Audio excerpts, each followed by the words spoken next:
749 milliards de dollars. Lisez ce chiffre encore une fois, 749 milliards. En décembre 2025, Elon Musk est devenu la première personne de l'histoire humaine à franchir la barre des 700 milliards de dollars de patrimoine personnel. Plus de richesse que le PIB combiné de la Suisse et de la Suède. Le triple de ce que Bill Gates et Warren Buffett possèdent ensemble. Et le plus incroyable, il a gagné 100 milliards de dollars en 4 jours. Grâce à une seule décision de justice concernant des stock options Tesla. Mais revenons en arrière. En 2002, ce même homme dormait dans son bureau de start-up sans argent suffisant pour louer un appartement. En 2008, il était à quelques semaines de la faillite totale, divisant son dernier million de dollars entre 2 entreprises mourantes. Comment un immigrant sud-africain, fils d'un pays marqué par l'apartheid, a-t-il construit non pas une mais 5 entreprises valorisées en milliards? La réponse ne réside pas dans le génie. Elle réside dans la mécanique financière la plus sophistiquée que le capitalisme moderne ait jamais connue. Aujourd'hui, nous allons disséquer en économiste l'anatomie de cette fortune extraordinaire, 1995. Alors que le monde découvrait Internet, Musk aperçut quelque chose que peu d'économistes avaient remarqué. Nous vivions 3 révolutions simultanées que personne ne connectait. Première révolution. Internet allait transformer toutes les industries traditionnelles, pas seulement la communication. Deuxième révolution, l'énergie durable n'était pas seulement éthique, c'était une opportunité de milliards de dollars en attente de régulation gouvernementale favorable. Troisième révolution, l'exploration spatiale serait privatisée. Les gouvernements n'avaient plus le monopole. Mais voici l'insight véritablement brillant, et ceci est crucial pour comprendre sa fortune. Musk a réalisé que ces industries partageaient la même structure économique.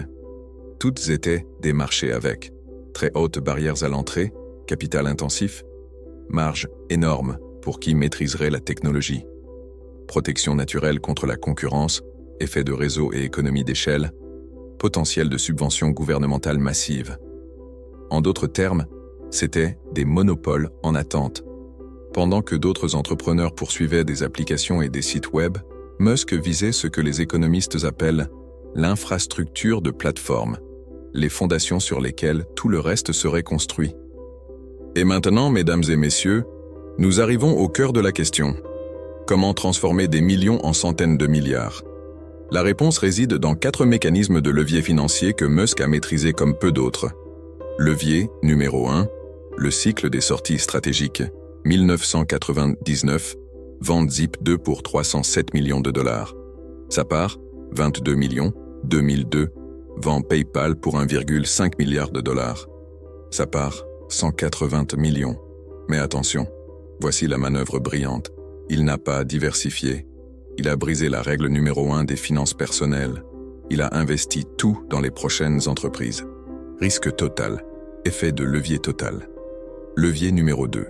Les subventions gouvernementales comme capital stratégique. Tesla a reçu 465 millions de dollars en prêt du département de l'énergie américain en 2010. Les crédits de fiscaux pour véhicules électriques ont apporté des milliards indirects. SpaceX a signé des contrats avec la NASA de 1,6 milliard de dollars en 2008. Musk a transformé la politique publique en capital risque. Il n'a pas attendu le marché. Il a créé la demande à travers la régulation et les contrats gouvernementaux. Levier numéro 3, le modèle de financement perpétuel. Entre 2010 et 2020, Tesla a levé plus de 20 milliards de dollars par émission d'actions et dettes convertibles. L'entreprise a fonctionné à perte pendant 17 années consécutives, mais n'a jamais cessé de croître. Comment? Musk a dominé le narratif. Chaque tour de financement ne vendait pas des voitures, il vendait le futur. Les investisseurs n'achetaient pas des profits présents, ils achetaient la domination future du marché. C'est le levier narratif, transformer une vision en capital réel. Levier numéro 4, l'intégration verticale radicale.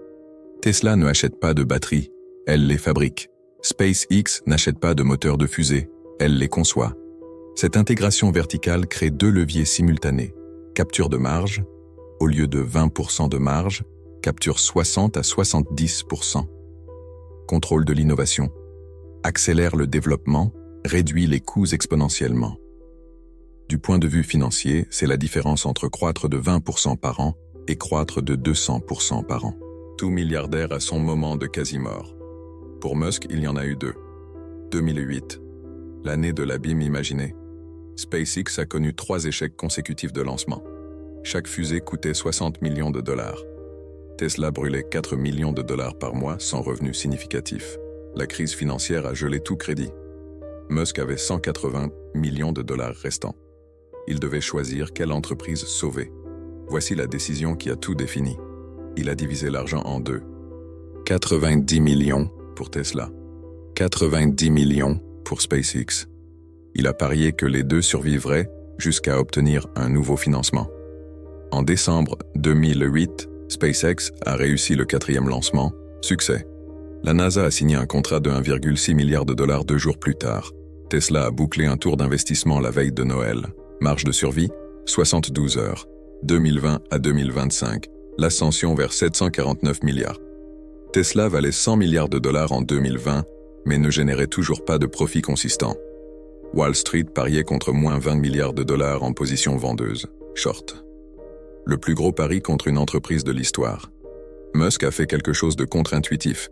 Il a annoncé une production de 500 000 voitures par an en pleine pandémie. Impossible, ont dit les analystes. Il en a livré 499 000. Les actions ont grimpé de 700% en 12 mois. Mais l'apogée est venue en décembre 2025. La Cour suprême du Delaware a renversé une décision qui avait annulé un paquet de stock options Tesla d'une valeur de 139 milliards de dollars. En 4 jours, Musk a franchi 2 barrières historiques, 600 milliards, puis 700 milliards de dollars. Selon Forbes, son patrimoine atteint désormais 749 milliards de dollars. C'est le plus grand patrimoine personnel jamais enregistré dans l'histoire moderne. Le short squeeze et la décision judiciaire ont transféré des centaines de milliards vers Musk. Ce n'était pas de la spéculation pure, c'était l'exécution opérationnelle validée par les tribunaux et le marché. Alors, que pouvons-nous apprendre du point de vue de l'histoire économique et des finances de cette ascension extraordinaire? Leçon 1. Le levier d'infrastructure. Musk n'a pas construit des produits, il a construit des plateformes. PayPal, plateforme de paiement. Tesla, plateforme d'énergie et de transport. SpaceX, plateforme d'accès à l'espace. Starlink, plateforme Internet globale. En finance, les plateformes capturent une valeur exponentielle parce que chaque utilisateur supplémentaire augmente la valeur pour tous les autres. C'est l'effet de réseau appliqué aux industries physiques. Leçon 2. Le risque asymétrique calculé. Musk n'a pas pris des risques irrationnels. Il a pris des risques à rendement asymétrique. S'il échoue, il perd 100%. S'il gagne, il gagne 10 000%. C'est la mathématique des capital risqueurs, appliquée à la vie personnelle. La plupart diversifient pour réduire le risque. Lui a concentré pour maximiser le rendement potentiel. C'est la différence entre protéger ce qu'on a et construire l'impossible. Leçon 3. Le capital narratif est du capital réel. La véritable innovation de Musk n'était pas technologique, elle était financière. Il a transformé le storytelling en bilan. Chaque tweet, chaque interview, chaque promesse impossible était une opération de levée de fonds. Tesla a été l'entreprise la plus surévaluée de la décennie selon les métriques traditionnelles. Mais Musk a utilisé cette surévaluation comme carburant réel pour la croissance. Il a émis des actions à prix élevés, investi dans la capacité, livré la croissance, validé la valorisation. C'est un cercle vertueux que peu réussissent à créer et que les économistes tentent encore de nommer adéquatement. Elon Musk n'est pas l'homme le plus riche du monde, avec 749 milliards de dollars. Il est l'homme le plus riche de l'histoire documentée, parce qu'il est le plus intelligent. Il l'est parce qu'il a compris quelque chose de fondamental sur le capitalisme moderne. La fortune ne vient pas d'avoir la meilleure idée. Elle vient de la maîtrise des mécanismes de multiplication du capital à échelle industrielle.